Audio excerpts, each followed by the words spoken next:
रंजन गगन जी, कल जिस तरह से गृह मंत्री अमित शाह तेलंगाना में अनाउंस करके आए हैं, ये ओबीसी वाला कार्ड तो आप खेलते थे।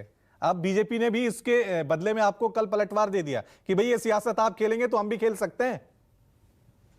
रवि जी, पहली बात यह है कि भाजपा नेताओं की कोई विश्वसनीयता नहीं है, चाहे वो प्रधानमंत्री जी हों चाहे गृह मंत्री जी हों।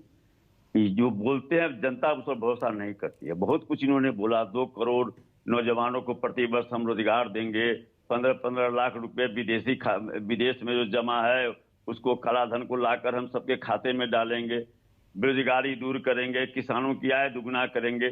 बहुत कुछ इन्होंने बोला, लेकिन किया क्या, इसलिए इनकी विश्वसनीयता कुछ नहीं है। लेकिन एक बात जरूर है रवि जी, आज बड़ी हंसी आई और आप भी मजा ले रहे थे बार बार सामाजिक न्याय की शब्द का इस्तेमाल कर। बड़ा हमको भी बड़ा मजा आ रहा था कि जब भाजपा के साथी हमारे सामाजिक न्याय बार बार दोहरा रहे थे, सामाजिक न्याय बड़ी हमको हंसी आ रही थी, आप भी मजा ले रहे थे।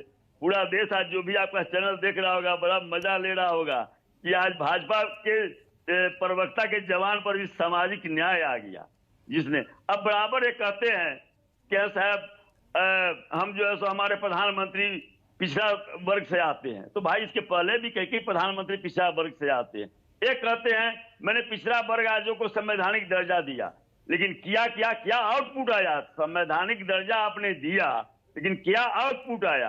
और अभी महिला आरक्षण बिल जो लाया गया पार्लियामेंट में जो पास हुआ, उसमें जो सामाजिक न्याय की जो समर्थक पार्टियां थी उन्होंने, चाहे राष्ट्रीय जनता दल हो, समाजवादी पार्टी हो, कांग्रेस भी समर्थन किया और सारे दल इस पक्ष में थे कि साहब महिलाओं का जो आरक्षण बिल है इसमें जो है सो आरक्षण के अंदर आरक्षण का प्रावधान किया जाए, पिछड़ों के लिए किया जाए, दलितों के लिए किया जाए, फिर अल्पसंख्यक को लिए किया जाए। ये नहीं माने, आज इनको सामाजिक न्याय याद पड़ रहा है। जितने भी देश में सामाजिक न्याय के लंबरदार नेता रहे हैं सब लोगों को इन्होंने परेशान किया है। लालू यादव जी जो सामाजिक न्याय के सिंबल रहे हैं इस देश में, सामाजिक न्याय आंदोलन के अगुआ लीडर रहे हैं, उनको इन्होंने प्रताड़ित किया। उनसे नहीं हुआ, तेजस्वी यादव को झूठे मुकदमे में फंसाने का काम किया। और सामाजिक न्याय की बात करते हैं, अगर सामाजिक न्याय इनके ईमानदारी में इनके अति में रहता तो जातीय जनगणना क्यों नहीं करवाए। और झूठ बोलते हैं, इन लोगों का तो धंधा है झूठ बोलना। जब कांग्रेस यूपीए की सरकार थी रवि जी, और 2011 में जब जातीय जनगणना हुआ, फाइनल होते होते इनकी सरकार आ गई और इनके पार्लियामेंट में जब विपक्ष में थे इन्होंने कहा था यहाँ जातीय जनगणना होनी चाहिए, जातीय जनगणना हुई और जब ये सरकार में आ गए इन्होंने उसको फ्रीज कर दिया, कहा कि इसमें बहुत टेक्निकल प्रॉब्लम है, उसे जारी नहीं किया और आरोप लगा रहे हैं कांग्रेस पर।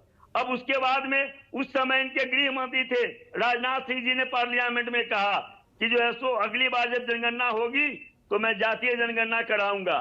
और कोरोना के नाम पर यह जनगणना, सामान्य जनगणना भी नहीं करवाए। वोट के लिए कोरोना नहीं था, इलेक्शन कैंपेन कर रहे थे, जाके बड़ी बड़ी रैलियां कर रहे थे, उसमें कोरोना नहीं था। और जातीय जनगणना में इनको कोरोना बाहर आ गया। लेकिन 21 बीता, 22 बीता, 23 बीता, इतना दिन के बाद क्यों चुप रहे, क्यों नहीं जातीय जनगणना करवाए। अगर आप हिमायती हैं पिछड़ों के तो यार आना चाहिए, वैज्ञानिक आंकड़ा आना चाहिए यहाँ शायद कौन सी जाति, लेकिन चितरंजन जी, आप कह रहे हैं वैज्ञानिक आंकड़ा आना चाहिए, लेकिन आंकड़ा तो आपका भी एक तरफा है ना। सिर्फ किस जाति के कितने लोग हैं ये बताया आपने, ये नहीं बताया किस जाति के कितने लोग अमीर हैं, गरीब हैं। ये आंकड़ा तो वैज्ञानिक नहीं है। नहीं रवि जी, अभी माननीय मुख्यमंत्री जी ने घोषणा किया है 6 नवंबर से हमारा बिहार विधानमंडल का सत्र शुरू होने वाला है, उसमें सारे आंकड़े रखे जाएंगे। हमारा नियत साफ है, इनका ऐसा बात नहीं है। इन्होंने बाबू जगजीवन राम जी के नाम पर जो छात्रों को मिल जाता है स्कॉलरशिप, उसको इन्होंने बंद कर दिया। मनरेगा योजना जिसमें सबसे ज्यादा पिछड़ी जाति के लोग लाभान्वित होते थे, दलित समुदाय के लोग लाभान्वित होते थे, उसको उसमें कटौती इन्होंने कर दी। इन्होंने पिछड़ा वर्ग के, पिछड़ों के लिए, दलितों के लिए जो भी योजनाएं थी, हर योजनाओं में आप देखिए बजट में कटौती करने का काम किया है। और आज लेकिन चितरंजन जी ये भी तो सियासत है ना इस देश में। ओबीसी के नाम पे, दलितों के नाम पे पॉलिटिक्स हुई है, पार्टियां बनी है, मुख्यमंत्री बने हैं, लेकिन आज भी दलित पिछड़ा समुदाय आखिरी पंक्ति में खड़ा है। इसके लिए कौन जिम्मेदार है? इसीलिए तो मैं कह रहा हूं कि जातीय जनगणना अगर हो जाए तो वैज्ञानिक आंकड़ा सामने आ जाएगा, उसके अनुसार योजनाएं बनेंगी। ठीक है।